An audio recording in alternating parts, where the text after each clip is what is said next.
ഇതുപോലെ നമ്മൾ എല്ലാവരിലും ഈ നിധിയുണ്ട്. ഈ നിധി ഉള്ളിൽ വെച്ചുകൊണ്ട് കഴിഞ്ഞ കാലവും ഓർത്ത് വിഷമിച്ചും ആ നിധിയെ നമ്മൾ നഷ്ടപ്പെടുത്തുകയാണ്. എന്നിട്ട് ഇങ്ങനെ പറ്റിപ്പോയല്ലോ നോർത്ത് വിഷമിക്കുകയും ചെയ്യും. കാരണം വർത്തമാനത്തിൽ കഴിയാൻ പറയും. ഈ നിമിഷം മാത്രമേ നമുക്കുള്ളൂ. അമ്മ എപ്പോഴും എടുത്തു പറയുന്നതാണ്, അടുത്ത ശ്വാസം പോലും നമ്മളുടെ അല്ല. ഈ നിമിഷത്തെ വിവേകമാണ് ശരിയായ ആയുസ്.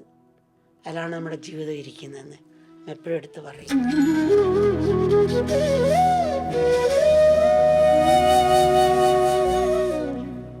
ഒരിക്കൽ ഒരാൾ തൻ്റെ സുഹൃത്തിൻ്റെ വീട്ടിൽ പോയി. അപ്പോൾ കൂട്ടിൽ പക്ഷി ഉണ്ടായിരുന്നു. പക്ഷിയോട് വാത്സല്യം തോന്നി കുറച്ച് ഭക്ഷണം എടുത്ത് ആ കുട്ടിൻ്റെ കിളിയെ കയ്യിലെടുത്തിട്ട് കൊടുക്കുകയാണ്. അപ്പോൾ കിളി പറഞ്ഞു, നീ എന്നെ നിൻ്റെ പുറത്ത് വിട്ടാൽ നിനക്ക് 3 കാര്യങ്ങൾ പറഞ്ഞു തരാം. വളരെ വിലപ്പെട്ട, ഒരിക്കലും നഷ്ടപ്പെടാത്ത ഉപദേശം പറഞ്ഞു തരാം. പക്ഷെ നീ വിട്ടാലേ പറയത്തുള്ളൂ.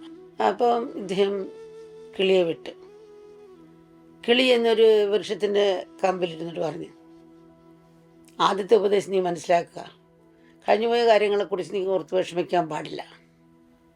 രണ്ടാമത്, നീ ആരെയും വിശ്വസിക്കരുത്, പറയുന്ന അതേപോലെ നീ വിശ്വസിക്കരുത്, ചിന്തിച്ച് ഉൾക്കൊള്ളാൻ പാടുള്ളൂ. കാരണം എൻ്റെ ഉള്ളിൽ 2 വിലമതിക്കാനാകാത്ത വലിയൊരു രത്നമുണ്ട്. എന്നെ കൊന്നെങ്കിൽ നിനക്ക് ആ രത്നം എടുക്കാമായിരുന്നു.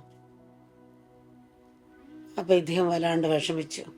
കിളിയെ വിട്ടത് തെറ്റായിപ്പോയി, ഇനി കൊന്നെങ്കിൽ രത്നം എടുക്കാമായിരുന്നല്ലോ എന്ന് വിഷമിച്ചു. അപ്പോൾ വീണ്ടും ഇദ്ദേഹം ചോദിച്ചു, അങ്ങനെ 3ാമത്തെ ഉപദേശം ഉണ്ടല്ലോ, 3ാമത്തെ ഉപദേശം എന്ന് പറയും, നിന്നോട് ഞാൻ കഴിഞ്ഞുപോയ കാലത്തെ ഓർത്ത് വിഷമിക്കരുതെന്ന് പറഞ്ഞു, നീ അത് ഓർത്ത് വിഷമിച്ചു. പിന്നെ പറഞ്ഞത് ആര് പറയുന്നു വിശ്വസിക്കരുത് എന്ന് പറഞ്ഞു, ചിന്തിച്ച് നീങ്ങാവുള്ളൂ. നീ എന്നെ ഈ ചെറിയ ശരീരത്തിൽ 2 വലിയ രത്നം എങ്ങനെ ഇരിക്കുമെടാ, ഇത് പറഞ്ഞ രണ്ടും നീ മനസ്സിലാക്കാൻ പറ്റിയില്ല, അത് ഉൾക്കൊണ്ടതുമില്ല, മനസ്സിലാക്കിയതുമില്ല. അപ്പോൾ ഇങ്ങനെയുള്ളവരെ ഉപദേശിച്ചിട്ട് എന്താ അർത്ഥം? 2 ഉപദേശം വെച്ച് ഞാൻ അനുഭവത്തിൽ കൂടി പഠിച്ചു, ഞാൻ പോകാൻ കൊണ്ട് കിളി പോവുകയാണ്. ഇതുപോലെ നമ്മൾ എല്ലാവരിലും ഈ നിധിയുണ്ട്. ഈ നിധി ഉള്ളിൽ വെച്ചുകൊണ്ട് കഴിഞ്ഞ കാലവും ഓർത്ത് വിഷമിച്ചും ആ നിധിയെ നമ്മൾ നഷ്ടപ്പെടുത്തുകയാണ്. എന്നിട്ട് ഇങ്ങനെ പറ്റിപ്പോയല്ലോ നോർത്ത് വിഷമിക്കുകയും ചെയ്യും. കാരണം വർത്തമാനത്തിൽ കഴിയാൻ പറയുന്നു. ഈ നിമിഷം മാത്രമേ നമുക്കുള്ളൂ. അമ്മ എപ്പോഴും എടുത്തു പറയുന്നതാണ്, അടുത്ത ശ്വാസം പോലും നമ്മളുടെ അല്ല. ഈ നിമിഷത്തെ വിവേകമാണ് ശരിയായ ആയുസ്. അതിലാണ് നമ്മുടെ ജീവിതം ഇരിക്കുന്നതെന്ന് അമ്മ എപ്പോഴും എടുത്ത് പറയും. മനുഷ്യത്വവും സൽഗുരുലാഭവും ഒരു മനുഷ്യരിൽ ലഭിക്കാവുന്ന ഏറ്റവും മഹാഭാഗ്യമാണ്. ആ ഭാഗ്യം സിദ്ധിച്ചാൽ പിന്നെ ലക്ഷ്യം പ്രാപിക്കാനായി ഒരു നിമിഷം പോലും പാഴാക്കാതെ പ്രയത്നിക്കണം. നമ്മുടെ പ്രയത്നം തന്നെയാണ് ആ കൃപയ്ക്ക് പാത്രമാകുന്നത്. ആ ഭാഗ്യം ലഭിക്കണമെങ്കിൽ നമ്മൾ പ്രയത്നിച്ചുകൊണ്ടേയിരിക്കണം. അവിടെ ഒരു സത്രമുണ്ട്. 12 മണി വരെ ആര് വന്നാലും ഭക്ഷണം ഫ്രീ ആയിട്ട് കൊടുക്കും. 12 മണി കഴിഞ്ഞാൽ സത്രം അടയ്ക്കും.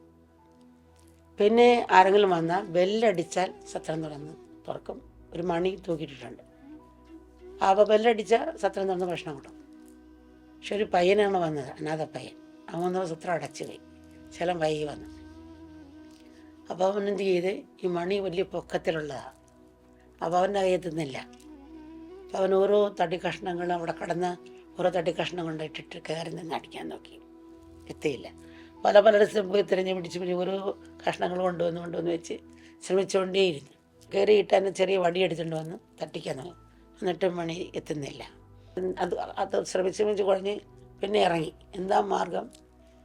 വിശക്കുകയും ചെയ്യുന്നു, എന്താണ് മാർഗം?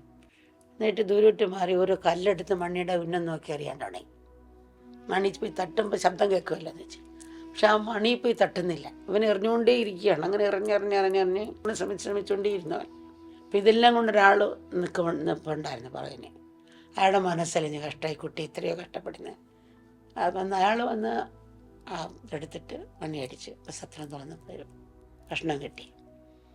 ഇതുപോലെ നമ്മൾ വൈകിയാണല്ലോ നമ്മുടെ ഭാഗത്തുനിന്ന് പ്രയത്നിച്ചാൽ കൃപയുടെ കവാടം തുറക്കും.